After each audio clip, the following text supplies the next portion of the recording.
अस्सलाम वालेकुम उमर का क्या हाल है ठीक ठाक है तो आज एक न्यू व्लॉग के नाल बात हाजिर तक रहे हैं तो आज वेंदे पाए अड्डे का चक्कर लेने हैं तो शराय मोड़ का चक्कर लेने हैं तो लिखे हैं माहौल तो कोड दा माहौल लिखे ने आज तो कोड का माहौल लिखे पाए ठीक है हमारे कावला में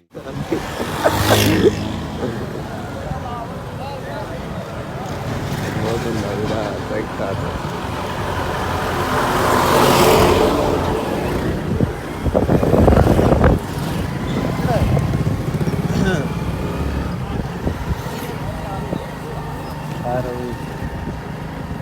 शाम पर करो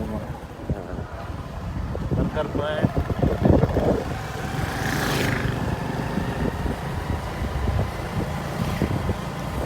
फैसल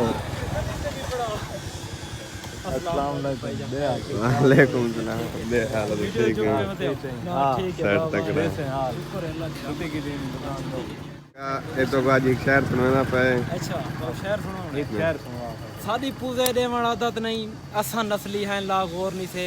चुप करके वक्त नहीं थे हैं मता समझे तो कमजोर नहीं थे जी से जी ताक से उतखड़ ला दे सू इवे मुफ्त मचेंदे शोर नहीं थे असम मारने सिर्फ मुनाफे को बाकी संगति आदम खोर नहीं थे जी से उस्ताद ठीक है मेहरबानी कितनी दिन मैं मामू है अस्सलाम वालेकुम हाल ठीक है सेट तकड़ा सारे दोस्त की दुकान है शानी दी जहाँ दरवाजे बनाने होवे ते दरखान का कोई काम होवे इन्ना रास्ता करे वीआईपी दरवाजे बने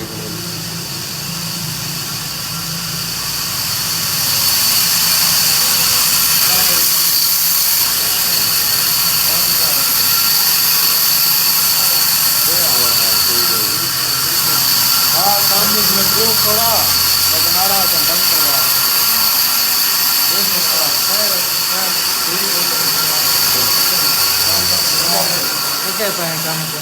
मार्का कहीं भी दरखान कोई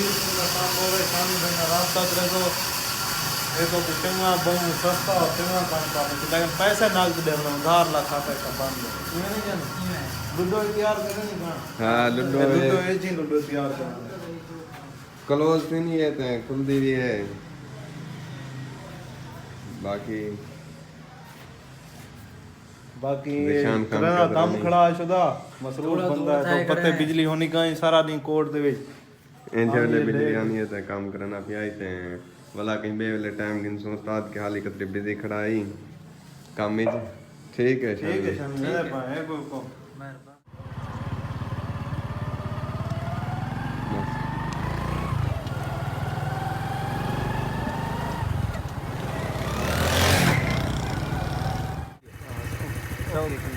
वो आधा की है मैं वो देखी क्या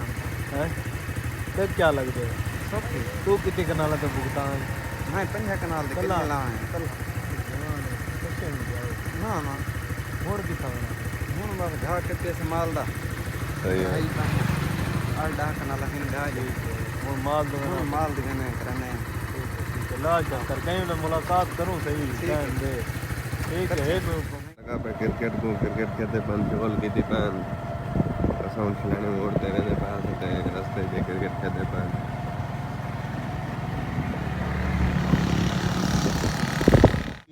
कुकड़ बाद ने नहीं कहीं कुकड़ बनाना होवे तहसील दे कोई होवे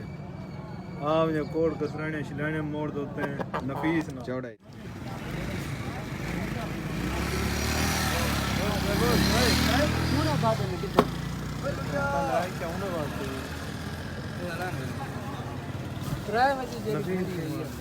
नफीस इतनी वीडियो का एंड कराने पाए तो कल मिलसूँ एक न्यू वीडियो के नाल जाने सारे पेज को लाइक तो फॉलो करनी किया सारे पेज को लाइक तो फॉलो कर गिनते हैं कल मिलसूँ एक नेक्स्ट वीडियो के नाल तब तक के लिए अल्लाह हाफिज़।